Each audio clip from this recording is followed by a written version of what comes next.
So welcome for those of you who are new to the Private Practice Growth Club. This is where we talk about all things private practice, whether you are thinking of starting a practice or have decided to take the plunge and you are in the process of starting, or whether you've just started, or whether you're an established practice, or maybe you're looking to change niche or who you want to see in your practice, or any of those things.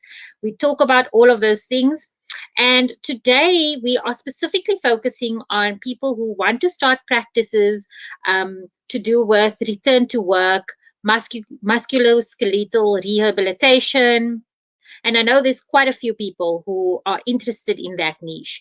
So I'm really, really excited to introduce you to my guest today. Her name is Lindsay Scott. She is the founder, a founding member of Workability. I'm not going to go into too much detail about what Workability is and who Lindsay Scott is, because I think it's best to let the person themselves introduce themselves. So I'm going to bring Lindsay on right now. Welcome, Lindsay. Thank you very much. Thanks for letting me join. First time I've done one of these type of interviews, so there's a first time for everything. I think I've introduced quite a lot of health professionals to this new way of doing things. That's very cool. Yeah. So I'm so excited to have you. It was actually inside the Private Practice Growth Club Facebook group that someone put a link to Workability or mentioned Workability. And that's how I knew about you, because I'm not in that space, return to work. So I was interested in what they were talking about. So I went to check out the link and I was blown away by what Workability is about and what they do. And then obviously went to go and stalk a bit, like who started this. And I saw who you were. And then I went to look you up on LinkedIn and I was even more impressed. So, so that's why I reached out. So both from this point of view that this is something that is like a business solution, but it is provided by another health professional. This is really important to me because I think a lot of the times we are getting advice or business advice or solutions provided to us by people who are not in our profession. And that, they don't always understand some of the finer nuances of what it means to be physio or an OT or speech or any of those things. So it always gets me really excited when it's people who are health professionals themselves who have become kind of experts in the more business or administrative side of running a practice. So that's what really attracted me to you. So I think let's start off with you introducing yourself, telling everybody who you are, and letting us know a little bit about what Workability is and how it came about. Cool. Okay. So I'm a physio. I have been for hundreds of years, and like you say, it's really been to work with top-down solutions don't work. What's happened is through the years I've worked out what the difficulties are, what the frustrations are, where my passion lies, and my passion really lies in this power that we've got as rehabilitation therapists. So we can get people back to work and back to life. That's our sort of byline, in a pretty cost-effective way. And then you look at the sort of medical models and the ways that the funding mechanism works, and it doesn't really do us justice. The funding mechanisms are aimed, particularly in the medical aids, are aimed at the very expensive sort of hospice-centric stuff, and it's really hard to do proper rehab. Our hands are a bit tied. Where I've started off was in the injury on duty space, where that's a patient that I'm really passionate about, because they'll arrive at treatment and everyone's got this bit of a negative attitude about them. Firstly, because getting paid is a challenge, and all the paperwork and all that goes with it. And then the patient comes to the practice and the medical issue maybe isn't that big an issue compared to all the other confounding stuff that's coming along. So my journey has just taken me down this route of really knowing that rehabilitation has got a really powerful place to play. But in South Africa, our hands are a bit tied because of funding. So it's been my own. I've got my own practices in Cape Town. I've got 2 practices in Cape Town, and it started off with just putting systems in place for my own practices to see how we can really link funding to the therapists and be able to showcase how good we are at what we do, but talk in the same languages that funders will understand. And my journey has been really learning that there's a big difference between how we talk versus how the actuaries talk. And although we're saying the same sort of thing, we're not saying the same thing. We really need to be able to speak the same languages. So so workability has been born out of my practices and needing to be able to put systems and structure in place to be able to manage quality, and then being able to put those into an IT system so that we can really talk to funders on at the right level. Yeah. So explain to us what workability is. Okay, so workability is it's very. I don't have an elevator pitch because it's complex, but workability is linking like an Airbnb. We're trying to link practices to funders and to patients. So we've developed an IT platform which we call Rehab Hub, which helps to support therapists to follow the guidelines and the governance standards that are needed to be able to showcase what it is that they're doing. So we have gone looking for therapists around the country that are physios and OTs predominantly, that are passionate about excellence. They've got a real drive for best practice, and that have got a hunger for learning and continually upskilling. So far, we've got just over 30 practices in the network nationally, and that encompasses about 100 therapists. And we're just starting. We're wanting to at least increase that by tenfold within the next 2 to 3 years. And what the rehab platform does is it helps the therapists connect to all the stakeholders. So they can speak to the patient via a patient app that we've developed called Nglela, which means the way, so helping the patient find their way back to work and life. They can talk to their other colleagues, so maybe it's a physio and you've got an OT involved in the case as well. The doctor also has access to all of your reports, the employer as well, all POPI compliant and making sure that people are seeing what they're allowed to see. But the goal is to be transparent and accountable, and to be able to deliver good outcomes. So to be able to link therapists, these good therapists, to funders, the best way to do it was to package products. So funders understand. I mean, if we go into a shop, you buy a bottle of shampoo, and you know how much you're paying for it, and you walk out with that bottle of shampoo, and you can decide whether you've paid too much or too little for it, and you can maybe get different types. But when it comes to health delivery, it isn't like that. The funder often doesn't have a product. They don't know what it is that they don't have a value that they're paying for. So what we've done is we've packaged the service offerings that physios and OTs offer into 2 products so far. One called BNAP, which is the back and neck program, and the other one called RAP, Work Rehabilitation Assistance Program. I can talk more about those just now, but into those 2 products, so that it's the services that we offer, but it's in a value proposition. So we can show what it is that the fund is paying for, and we can measure it ourselves and, of course, continue to improve.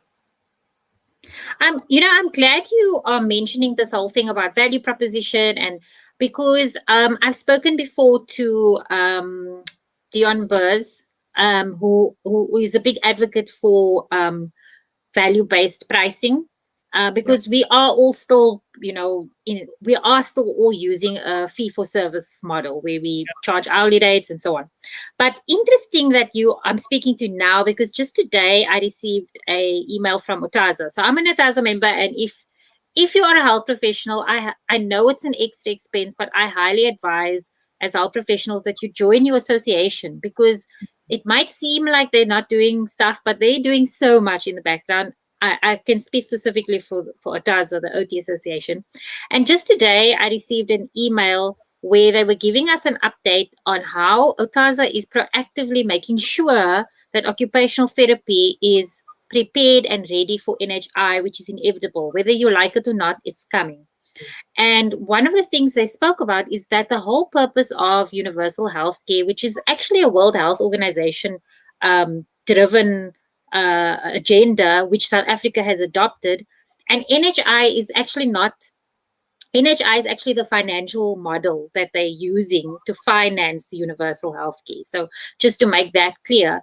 And what they are saying is that the financial model that they're using is exactly what you're saying, that they want to move towards packaged care. So it's going to be, they want us to move away from this hourly fee kind of rates and rather to be charging value-based our services based on a value proposition.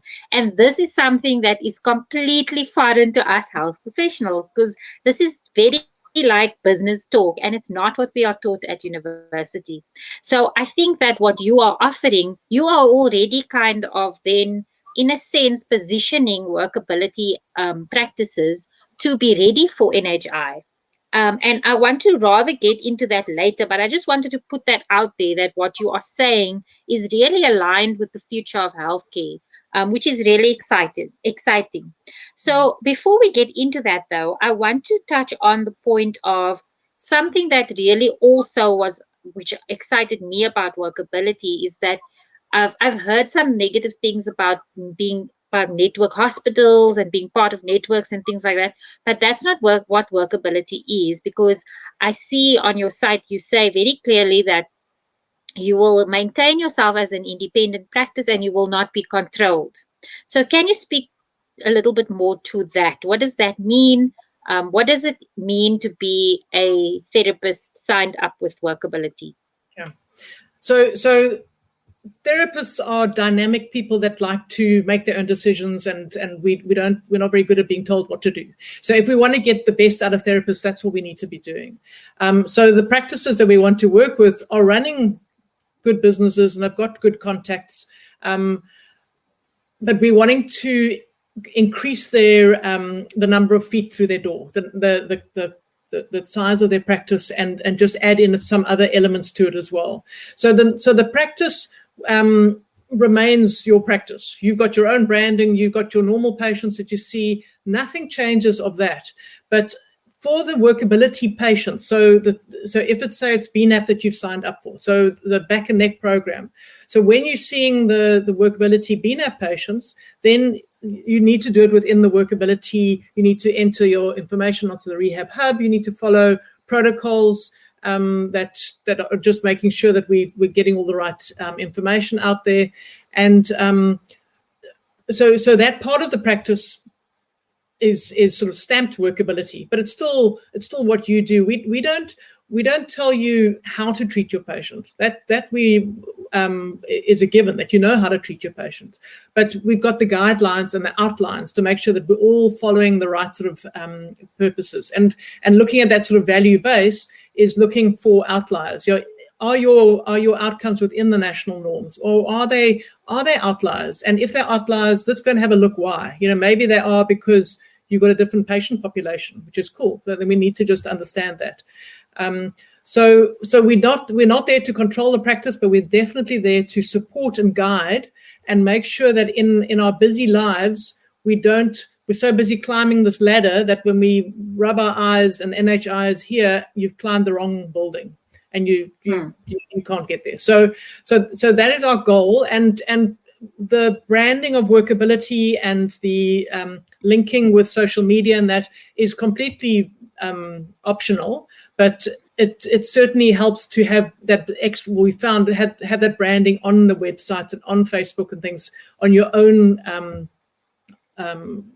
with your own your picture of who you are, but then the workability is there, so you're just sort of accredited by workability for the workability products. Does that make sense? Yes, no, it makes sense. So you are your own brand, your own practice, but you are associated with the Workability network. Correct. So I see that you also mentioned there that you offer this business in a box. So this is especially appealing to those therapists who they've been doing this kind of work for a while for other practices. They've just kind of started on their own. And to me, it sounds very appealing that you get all the tools and resources you need to get started in this niche. Tell me a bit about that. What is business in a box? What kind of tools can one expect to receive in this program? So within the IT platform, there's lots of reports and ways that just help you to manage things internally.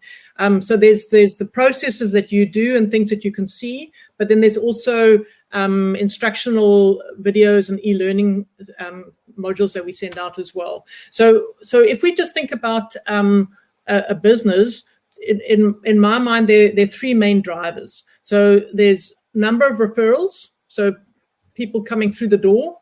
There's completion of programs, so you need to know that whatever you thought you were going to do, that you do, and there's cash flow. So the different aspects that we work with the practices on a very granular level as needed is to just help get those things in place. So the referrals might be in terms of what are the best places to go, if I'm doing BNAP. So BNAP is patients can refer themselves. How can I do that? Are there little videos that I can send off to the doctors so that they know about it? So we give these sort of tools that people can then use to just make people in their environment aware of what they're doing. In terms of the completion of the program, how can you contract with your patient to make sure that they actually complete? A lot of the focus of our programs is not on acute care, it's on chronic. Though in the work-related side, there obviously is acute component as well, but we're really looking at the holistic patient. So if you how to contract with the patient at the first session so that they know that this isn't a passive program they're on. They need to shift. They need to understand that to take responsibility. How are you going to get them to get that buy-in? So those are the sort of things that we work through. And then cash flow. They're different. They're challenges on RAP. With the injury on duty, we know the challenges with payment. So we've got things in place that you can help predict, am I going to get paid for this? If so, what are my average time frames? Or do I know upfront this guy is high risk? I'm not going to get paid. So let me make my decisions ethically. Let me treat what I need to do, but let me get out of here because, so that you can at least manage that. And on the BNAP side, one of the things that we've done, which is quite scary, but it ties into that value proposition that you were talking about, is that we have committed to, if we don't get discharge outcomes, we don't send an invoice. So that is, I can talk for ages as to why that's there, but it's really important that we're sharing risk with the funder and are really focused on the outcomes, not just the per session thing of the old model. But what it does mean is in terms of cash flow, you've got to know upfront and you've got to think, how am I going to handle this? I'm treating the patient now, but I'm only going to get paid at the end. And so how long is my treatment dragging on for 3 months? How's that going to affect me? So there's there are a lot of different tools and forever growing. Another tool is to try and make sure that we're getting the patient buy-in. And that is with this Nglela, the patient app. And we've recently done a joint venture with Groovy Movements. So we've got an exercise program on there that the therapist can send the patient exercises. So again, those sort of tools to drive quality and patient engagement.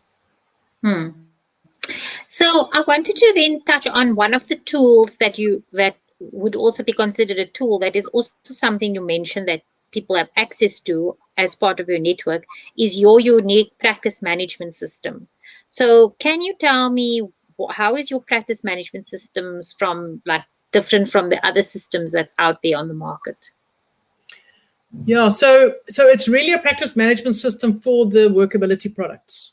So one can use the calendar for other patients, and you can use bits of it, but that's not the goal of it. The goal is it's an end-to-end system for these patients. So it's from a calendar, booking the appointments, creating the electronic file, linking, say it's a physio and OT shared case, linking the two professions together so that you can share certain aspects of the files, assessments, making sure that you fill in the assessments, and there's fields that are compulsory and fields that aren't, pulling that through to reports. So once you've completed your assessment, that there are reports that then will go to the employer, to the doctor, to the funder. All of those things will pull from there.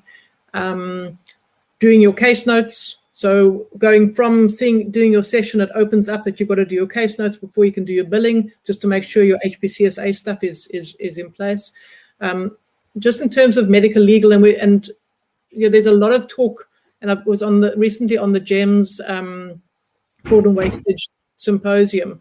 Fraud and wastage and abuse is a huge thing, and they talk about if the component of money that's being wasted there, they could have vaccinated everyone in one go. So part of the management system is to really make sure that there's complete transparency with all of that. So you get your own login.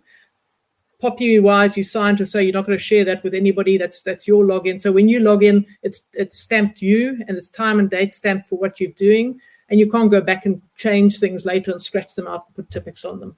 So so there's just a good, solid record of what is being done. And then that goes to billing as well. The billing and invoicing is part of the whole package as well. Oh, okay, so that's what I was going to ask. So added to that, because I think that is something that a lot of practice owners struggle with anyways, the billing and invoicing, and should I get a practice management system? Should I do it on my own? And so it sounds like this is really like providing not only the systems and operations, but also providing a system where everything is kind of housed together, and an end-to-end solution, as you said, where from when the person walks into your practice to when you discharge them and charge and send out the invoice, everything is sort of included in your practice management system. Yeah. And then we do the data management to make sure that the money is coming in as well. And there's also some follow-up within the system. So even when the patient's been discharged, we're doing follow-up with the patients, because we need the invoicing and the outcome so that we can prove cost effectiveness. And we need to make sure that's maintained. Okay. Yeah, because that is also a big issue is there are lots of practices who are really struggling, but when you look at their books, actually it's because they've got such a big debtors book. So many people owing their money, and they're struggling to follow up that because they're also trying to bring in new clients so that they can still generate revenue, so they don't have time to follow up. And that is a huge problem in our industry. So I wanted to then I wanted to ask you to walk me through the process of, so I'm now a therapist who is really interested in joining Workability.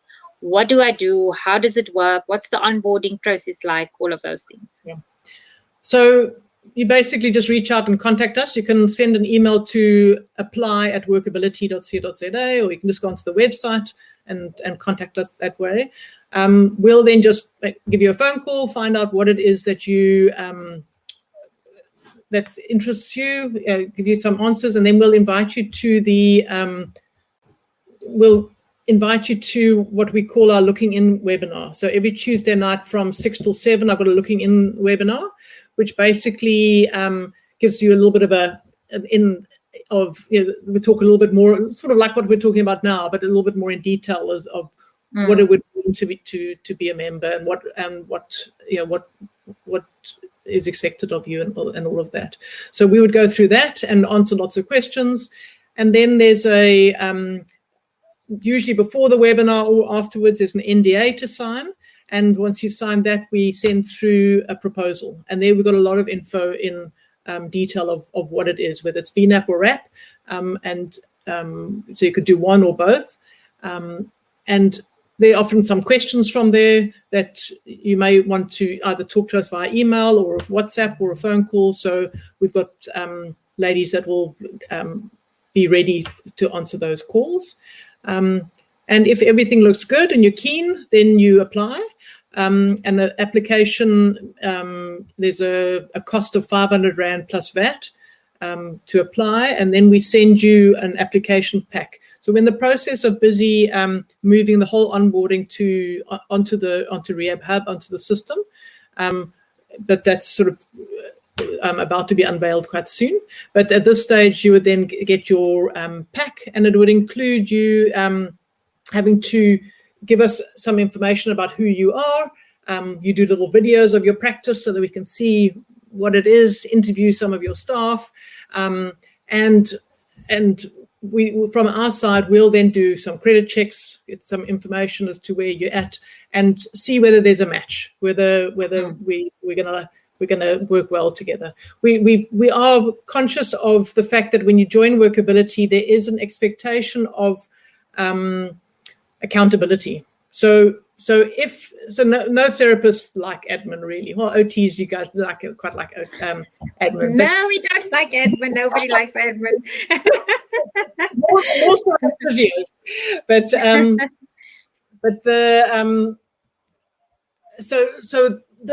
that's an important thing to know up front, that there is going to be an element of, you have to do your assessments online.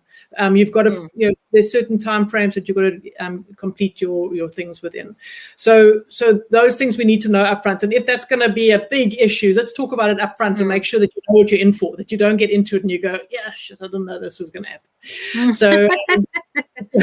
So once we agree that it's all gonna be good, we give you a letter to say we'd love to welcome in. And then there's a contracting phase. So we've got a contract, we can sit down with you and go through all the detail of it. Once you've signed up on that, then you go through a training process. So the training is all e-learning. It's probably about 15 hours or so of e-learning. And a big chunk of it is to do with the actual system and how it works and how you need to do your inputting. There's also a one day that you do an online session that you can meet most of the team of Workability, and we can all just give you a little bit of, in the old days we would meet face to face, but it's actually quite nice this way because we can usually meet more of the team, and we'll do that a whole day Saturday, and then there's a couple of other little steps just to get you through, and then you go through the accreditation, and then you're accredited, and then you're able to start seeing the Workability patients. Okay, so I like the fact that it's actually like you are accredited for something. It's not like you sign up and then off you go. But you mentioned like this whole thing of making sure that you're a right fit for each other. So what kind of therapist are you looking for? So besides that, they must be willing to kind of do things online, because I don't know what it is about therapists, even the younger ones who are supposed to be millennials and know how technology works. They're like, they want to run a mile the minute you talk about doing things online. So besides that, they must be willing to do that and be accountable, and follow the system and, do things according to what is required of them. What are you looking for in therapists? Who would be the best match? So I think it goes down to a value-based system, not that for a value-based, but a value system. So we've identified our sort of core values within Workability, and it's around integrity, it's around excellence, it's around a willingness to learn. So we're really looking for those people, and people that their behaviors demonstrate those values, and that's. There are so many good therapists out there doing really good work, but you need to be able to work in a team and be able to get a bit of feedback and challenge yourself and get involved in seeing the bigger picture. So we don't have time frames of how long you've got to have been in practice, but we do. We're in the process of building in some baseline assessments to identify. Some of us have done hundreds of fantastic courses, and some people have done no courses but have got all the life experience. So we've gone down the road of looking at different courses and things that people should do. We really enjoy the train pain aspect of things for the chronic pain patients. But we are about to roll out a baseline assessment so that some people will just be grandfathered into that, if you've got the experience. People. So from there, we can then just map out a road to excellence and support people along there. So so that's those are the therapists that we're looking for. If someone's coming in and they know it all and they've done it all and they just want to make money out of this, it's probably not the ideal. It's not the ideal because it's about, I'm really wanting therapists that have got the right purpose. So the purpose is, we know that we can do rehab that can change people's lives. And we know that if we do it right, we can save funders money. And it's the right thing to do. So we really want people, our MTP, or our massive transformative purpose is giving all South Africans with musculoskeletal conditions access. So we need people all over the country to affordable. So we need contracts so that, as per the health market inquiry, the patient doesn't pay at point of service. It needs to be from the funders. Effective. If we don't measure it, you can't manage it. Got to have systems in place to measure it. And reputable. So as Workability, we contact the patients and we do a NPS scoring to make sure that they're happy with the quality of care that they're getting. I feel I think I ran with. No, it's perfect. It actually goes into the next question, which was around the fact that on your website, you say that all network practice therapists are reviewed to ensure consistent quality of service. So that's what you're talking about. That. Can you tell me a little bit more about that? So you mentioned that patients are contacted. So you go through this accreditation process to be able to see the patients. Okay, so once you're accredited, we all know that we all go and do fantastic courses, and then we remember the stuff on the Monday, and then by the Tuesday we go back to our old way. It's like a needle on Monday and Tuesday, and by Wednesday. So a really important part of being part of the Workability Network is a mentoring quality management. So the therapists are, every time that all the information that is put onto the system can be viewed by the Workability Quality Assurance team. So they will then check in to see, again, for outliers in terms of processes and things, but also look at the clinical reasoning and see if we need to do a little bit of a deep dive, if there's some things that we need to just investigate a little bit more and try and support and help where we can. We've obviously got a lot of really experienced therapists in the network, and that's quite nice for a one-man practice, is that when you've got this patient that you actually don't really know what to do with, or we've all got those patients, but you need to pretend you know what you're doing because the practice down the road, otherwise the patient's going to go there. Within the Workability Network, you pick up the phone, you phone QA, and you say, "Help!" This patient's screaming and shouting at me, or this has happened, or what do I do? How do I manage it? So that's part of the mentoring stuff. So the accreditation needs to be maintained. So part of this quality assurance is the maintenance of the accreditation. So if you are always putting the inputs in wrong, or you're missing your time frames, or your patients are outliers, and when we talk with you together, we can't really work out why. We need to address those things. We need to we want to build this road of excellence for everybody, and we want to work together. That's where that learning mindset needs to come in as well, and people being open to, especially when you've been in practice for a while, or maybe even when you've been new and you think you've got to pretend you know what's going on. It's quite hard having someone now reviewing your things, and you feel quite exposed. But we need people that can handle that. But I think therapists in private practice all the time complain that it's so lonely. It's like because you're on your own. There's nobody to kind of like go through ideas with or speak about, and it's costly to pay. Not everybody can pay a mentor like that one-on-one kind of hour consultation. And so this is kind of like having the best of both worlds. You can be on your own and your own practice and your own boss, but still kind of feel like you're part of a team and part of a working environment and all of that. But it's so what I'm hearing you say, it's really about being open to receiving constructive feedback. So with the aim of improving and ensuring that you are constantly upping your game and that you are giving the best quality service.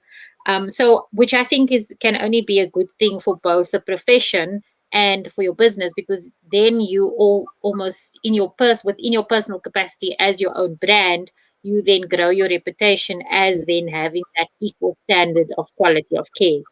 And just on that as well, the constructive criticism works both ways. So we've got our mantra of nothing's as constant as change. So we're forever changing and adapting and looking where we can. So the feedback we get from the network members is invaluable. So it works both ways.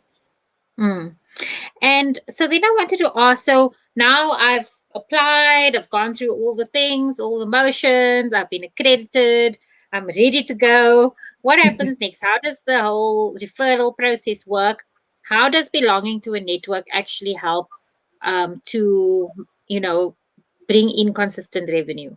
Okay. So, like I said, we've got the two products at the moment. We've got BNAP and RAP. We've got a new one that's coming out for shoulders, hips, and knees early next year. But let's start with the back and neck program. So that's with the medical aids. So the medical aid that so at the moment we've got a contract with GEMS and with BestMed, and so GEMS is the biggest one. They are managed by MedScheme. MedScheme will run algorithms to identify patients that are at high risk. Maybe they've had an MRI, or maybe they've had a couple of GP visits with the same ICD-10s. So they'll identify these patients. They'll then contact them and say, there's a rehab center in your area. Would you like to join the program? Patients happy, they'll contact us, and we'll do a little bit of screening on our side, create the file, and then contact you and say, please get the patient in and do your initial assessment. And once you've done that initial assessment, QA will then review it. You'll be deciding on the stratification. And the stratification links to chronicity and how much healthcare that patient is probably going to be using down the you're going to try and curtail. And that is obviously linked to the RAND value that you get paid for. A high-risk patient, you get paid for more than. So we'll review that to make sure that we sort of audit it to make sure that it's real and it's correct, and that the patient is not at risk of they be going down the rehab program. We send that back to the funder. They then pre-authorize the program, and you then contact the patient again and get them in for the program. So that's where it comes from the funder's side. We get the same from BestMed as well. But we're also able to, the patients are able to self-refer. So about 50-50 is about half the referrals are coming from the funders and half are coming from patients themselves. And that to me is really exciting, because we don't want to, obviously we want to see patients that are about to go for surgery and then stop them from having surgery. But that is an expensive patient, and that is a patient that is also really hard to turn long-term.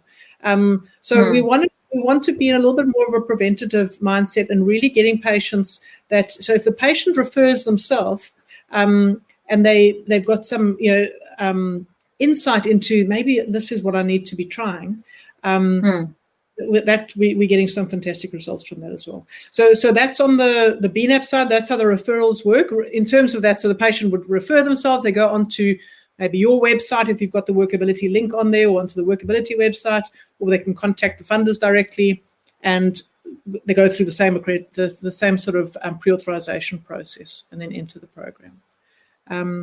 For the RAP patients, the injury on duty, we don't have any contracts with the funders. What we supply or empower the practices with more are these tools to be able to, so the doctor will have a doctor's hub, so that all the patients that they've referred through to you. They can see all of your reports on there. They've got easy access. They can manage the patient easily. So you can start just building a rapport there in terms of referrals, so that the doctor does almost the red flag, this patient's safe for rehab part, impairment part, and then they get referred through, and you do the rehabilitation, and you make sure that they're getting every time you're doing an assessment on the system, it'll be updated onto their portal, and they'll be able to see the fantastic work you've done. And so I must say, I'm listening to this and I'm thinking, I almost feel like I've now joined and I'm going to see my first patient. I would feel so like nervous because what is the experience like? Maybe just if you can give us some stories of therapists who have recently joined. Like, what is the experience like? What do they say? What is their feedback of their first patient that comes to the door through the Workability network? We've actually got a little bit of you must keep an eye on our Facebook page in the month coming. We've done a whole lot of interviews with practices, so that'll be quite interesting. But I think we really hold the practice's hands, the therapist's hands, quite tightly for those first 3 months. And you start off, maybe you're used to doing your paper assessments, and now suddenly you've done this, you've done the training, but then the patient's sitting there, and so sometimes therapists will still do it on paper and then try and do it afterwards, which obviously isn't very good time-wise, but that's part of the process, and then you slowly work yourself onto being able to do it properly. You've got to teach yourself to be able to give yourself permission to work on a computer with a patient, because you can do it without breaking rapport, but you've got to do it a little bit differently. So you've got to almost role play it with the first few patients. And then when you're filling things in, if you've missed things or things aren't right, you'll get feedback from QA. It's not there's no screaming and shouting. It's a supportive environment. We know it's hard. It's a change management process. It's really the more patients if you dive into it and say, okay, I'm going to really go at this, and I'm going to get raw referrals, and I'm going to really try and push my marketing. It is easier because you're then using the system more. If you just see one patient now, you don't see another patient for 2 weeks, then you're almost like learning again. So those practices that have really dived in with both feet and hands have taken to it much quicker than someone that isn't seeing a lot. So you kind of have to just dive in the deep end and swim, knowing that the Workability team is there with the life jacket if you need. We got a life jacket, that's so cool. Okay, so before I ask my last question, just to check and make sure everyone's on the same page. QA is quality assurance, am I correct? Yeah. Okay. Okay, so my last question is, because you mentioned the RAP program, and so is around everybody's having issues with COVID, and I know there's a big issue there with COVID and them not paying and their system and all of this stuff. So it says on your website that pre-authorizations, COVID, and other OID funders are done via your IT system in line with NHI objectives. So we kind of touched on this. So I'm just circling back now to what we spoke about in the beginning. How do you foresee NHI impacting private practice, and how does being a Workability network practice help, or how do you foresee it will help? So exactly as you said in the beginning, NHI is sort of the terminology of the finance model, but this universal health cover is something that the country has signed up for and is needed, and it cannot be. It has to happen. There are too many people that can't access healthcare. So it's a no-brainer. It has to happen, but it's hard. It's a big shift, and we're all going to get rattled. It's going to be a big change from what we've been used to doing, and it has to happen. So one of the things that has to go, and the health market inquiry was very clear on it, is fee for service. So we've got to start getting into the concept of what is the value that I'm offering? How many sessions does that mean for that type of patient? When you start off in practice, you say, okay, the patient comes in and then they say, okay, I'll see you tomorrow. Okay, I'll see you tomorrow. Okay, I'll see you. The patient has no idea how long they're coming for. But we need to force ourselves to be able to predict these for this type of condition, for these comorbidities, for these complicating factors. So we've got to be able to tie ourselves down to that sort of commitment. So if we put our heads in the sand and say we can just carry on charging fee for service and we don't have to be answerable to value, then we're living in a false world. The cost of healthcare is going up astronomically. It's going up far higher than CPIX. We see it in our own, us that belong to medical aids. We see each year on year we're being charged more and we're getting less for it. And it's the things are out of kilt. So yes, we can carry on like we are and thinking that's all good and well. It's not going to last. If we look at the two funders that we've started off with, are GEMS and the injury on duty funders, are not done by chance. It's because these are the funders that have to see the patient in their totality. We need, the patient needs to be able to return to life. They need to be able to put food on the table. They need, and if we say in a siloed healthcare that we're just looking at, let's get that range of movement from 45 degrees to 50, fantastic. Who cares? Can the guy actually do his, we've got to move that mind, that we've got to get out of that comfort zone of thinking that we can just do the pure medical stuff and that's all right. It's not all right. Rehabilitate the patient. You've got to be in terms of ICF. You've got to be looking at function. You've got to be looking at participation. How's the person's belief system affected? All of those things we need to be looking at, and you're not going to be paying fee for service like, because you've got to work out what are these different aspects to get the person back. So injury on duty, GEMS together to me are baby NHI. They're government owned. They're looking holistically at the patient, and we need to have tried and tested solutions and solid data behind to show that what we're doing is effective. So being so therapists that are part of Workability are almost the kind of already practicing with this mini kind of mimicked NHI system, so to speak. So when NHI comes and rolls out on a national scale, Workability therapists are almost ready and used to it. It'll be like just, oh, well, we know how this works. So in that sense, you prepare your therapist, but then also in the sense of how your charging models and things like that. We also may be preparing for uncertainty, so we've got to be able to open to challenge and be able to change. We've been running these models now for a good few years. We've got a lot of data. And like you said in the beginning, it's because it's been born out of therapists doing it themselves. And in South Africa, there are different nuances and things that we need to do and prove here. So there will be things that will change. There'll be things that will tweak. But we need to be creating that proof of what it is that we're doing. And then we will be well positioned because, in the future, you've got to identify what the problem is and create a solution. That's what we're doing. And that's what dynamically we're going to carry on doing. Yeah. Absolutely. Well, thank you so much, Lindsay. We've had quite a few people go on and off and on and off. I don't know how many in total. Nobody's had any questions so far, but often people watch it again and then they ask questions. So anybody who's listening this on the replay, just please let me know if it's on the replay. And as always, I will be also editing the video, putting it up on YouTube, so it will always be available, and with all the links in the description box, in the YouTube description box below. But I want to just put is it workability.co.za? Yes, yeah. Okay, so I just want to put that in the comments as well. So I'm going to put the link to your website in the comments.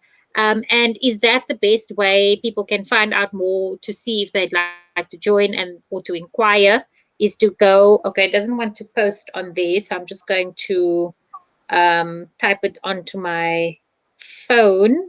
I can't seem to, but it's Workability. Actually, let me put it up as a banner. So the other way may also be, but you can go off the website, but you can just email apply@workability.co.za. And it doesn't mean that you are applying. You're applying to get more information. Yeah, okay. So I'm just going to show that on the screen. So it's workability.co.za, or they can go to apply. What did you say? Workability /apply. No, so just an email, apply@workability.co.za. Apply at workability.co.za. Yeah. Okay, so we'll just put that up instead. Okay, so people can just email you if they want to find out more information. Okay, great. Well, thank you so much, Lindsay. It was so interesting speaking to you. I think it's definitely exciting for anybody who's in that space too. And I hope we can see this kind of thing for other niches. I mean, I think in mental health, especially, they battle with making the service they provide tangible, and especially in instances where the condition is more chronic. And because I think with return to work of mental health conditions, it's such a sensitive thing. There's still such a lot of stigma around mental health, and it's so difficult to kind of prove outcomes. So, but I think it's great to then have some kind of a model like this that hopefully we can see other splinter networks for other niches that pop up. So that we can be ready for NHI, because it's coming whether you like it or not. So great. If there are any last things you want to share or say or anything like that before we go?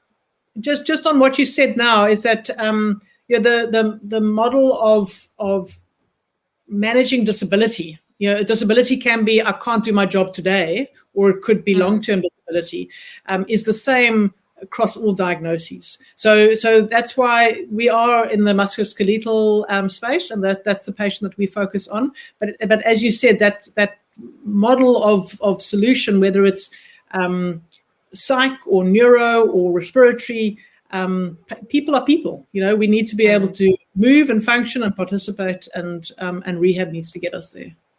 Yeah, but absolutely. Excited about the future, and looking forward to maybe we can talk in 6 months' time and see where we're at. Absolutely. I'm excited to see how many therapists, how workability grows and the network grows, so that we can, achieve that purpose and that vision that you have of access for everyone. Thank you very much. Thank you. Bye-bye. Cheers.